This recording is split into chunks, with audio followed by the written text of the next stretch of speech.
एक चिट्ठी भगवान को।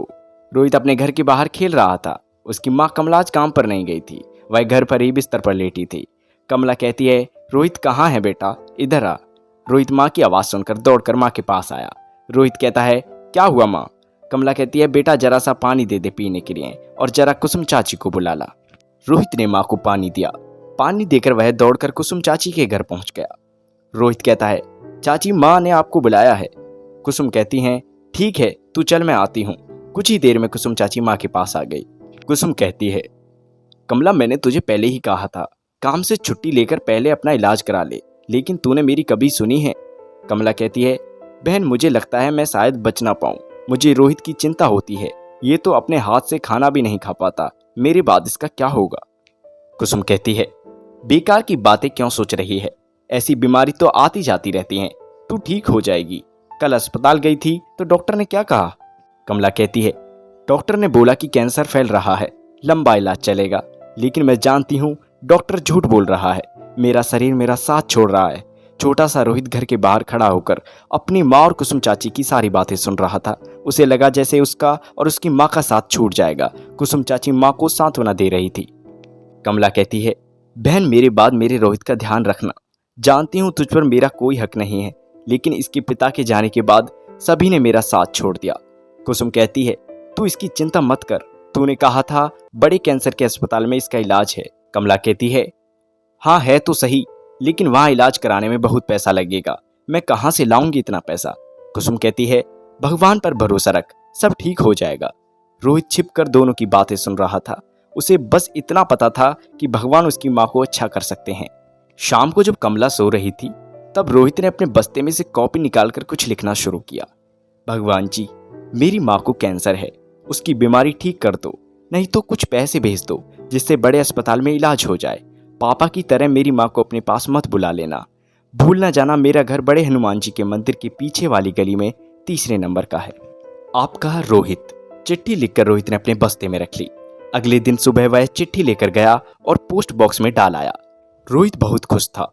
उसे पता था कि भगवान जी उसकी माँ को ठीक कर देंगे। कमला कहती है, कहाँ चला गया था सुबह सुबह? रोहित कहता है, कहीं नहीं माँ, बस घर के बाहर ही खेल रहा था। रोहित की लिखी चिट्ठी डाक के साथ छटने के लिए पोस्ट ऑफिस पहुंच जाती है। वह चिट्ठी एक डाके के हाथ लगती है, जिसे पढ़कर वह पोस्ट मास्टर के पास ले जाता है। पोस्ट मास्टर चिट्ठी को पढ़कर सोचने लगता है, इस बच्चे की मदद करनी चाहिए। वह चिट्ठी को अपनी जेब में रख लेता है। शाम को पोस्ट ऑफिस से छुट्टी करके पोस्ट मास्टर अपनी बाइक से घर जा रहा था। रात का समय था, सड़क पर गड्ढे बहुत थे। अचानक एक गड्ढे में बाइक का बैलेंस बिगड़ जाता है और बाइक से पोस्ट मास्टर गिर जाता है। कुछ लोग दौड़कर उसे उठाने आते हैं। उसके पैर में काफी चोट आई थी। 2 लोग उसे एक ऑटो में बिठाकर अस्पताल ले जाते हैं। वहां तक जाते जाते वह बेहोश हो जाता है। अस्पताल के सबसे सीनियर डॉक्टर गिरधारी जी उस समय ड्यूटी पर थे। वे पोस्ट मास्टर के पैर पर प्लास्टर लगवाते हैं, उसे इंजेक्शन देते हैं। फिर वो नर्स से कहते हैं, इसे कौन लाया था? नर्स कहती है, सर पता नहीं, कुछ लोग इसे यहाँ छोड़ गए, कह रहे थे बाइक से गिर गया है। गिरधारी जी कहते हैं, इसकी तलाशी लो, इसका नाम पता कुछ तो पता लगे। नर्स तलाशी लेती है।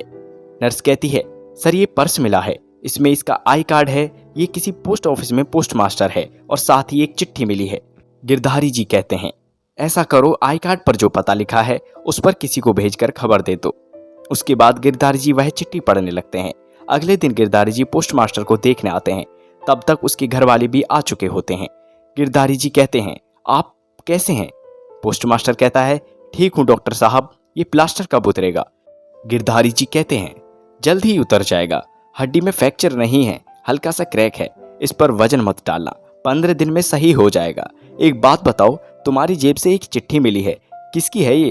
पोस्ट मास्टर कहता है, पता नहीं, कल डाक छांटते समय एक डाकिये को मिली थी, उसने मुझे दे दी। गिरधारी जी शाम को अपने दोस्त रोशन के घर पहुंच गए। गिरधारी जी कहते हैं, रोशन मुझे एक बच्चे की चिट्ठी मिली है, क्या हम इसकी मदद कर सकते हैं? रोशन जी उसी बड़े अस्पताल के मालिक थे। रोशन जी कहते हैं, ये कौन है? गिरधारी जी कहते हैं, पता नहीं, ये चिट्ठी कहीं से मिली मुझे। रोशन जी कहते हैं, बहुत अच्छा किया आपने, मैं कल ही सारा इंतजाम करता हूँ, सुबह चलते हैं इस पते पर। गिरधारी जी कहते हैं, हमें इसकी माँ का इलाज कराना होगा, चाहे जितना पैसा लगे मैं दूंगा। रोशन जी कहते हैं, भगवान ने हमें इसकी मदद के लिए चुना है, पैसे की कोई बात नहीं है, मैं इसका इलाज का भरोसा देता हूँ, कोई कसर नहीं छोड़ूंगा। अगले दिन एक कार कमला के घर के बाहर आकर रुकती है। गली में बच्चे खेल रहे थे। गिरधारी जी कहते हैं, बेटा रोहित का घर कौन सा है? बच्चे इशारे से बताते हैं। दोनों घर का दरवाजा खटखटाते हैं। रोहित कहता है, आप कौन हो, किससे मिलना है? गिरधारी जी कहते हैं, बेटा आपने यह चिट्ठी लिखी थी, हमें भगवान जी ने भेजा है तुम्हारी माँ का इलाज करने के लिए। रोहित बहुत खुश होता है। रोशनी जी और गिरधारी जी कमला को सारी बात बताते हैं। कमला की आंखों से आंसू बहने लगते हैं। वह कुसुम को बुलाकर रोहित को उसके पास छोड़कर उनके साथ अस्पताल के लिए निकल जाती है। कमला का कैंसर अस्पताल में अच्छे से इलाज होता है। 3 महीनों के बाद उसकी सारी रिपोर्ट नॉर्मल आ जाती हैं। उसे अस्पताल से छुट्टी मिल जाती है। आज कमला घर आ गई। रोहित कहता है, माँ आपको भगवान जी ने ठीक करके भेजा है, वहां पापा मिले थे क्या? कमला कहती है, नहीं बेटा, बस भगवान मिले थे, वो भी तेरी चिट्ठी के कारण।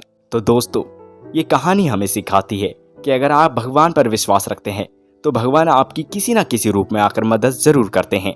तो दोस्तों, कैसी लगी वीडियो कमेंट में जरूर बताएं। चैनल को सब्सक्राइब करके वीडियो को लाइक जरूर कर दें। धन्यवाद।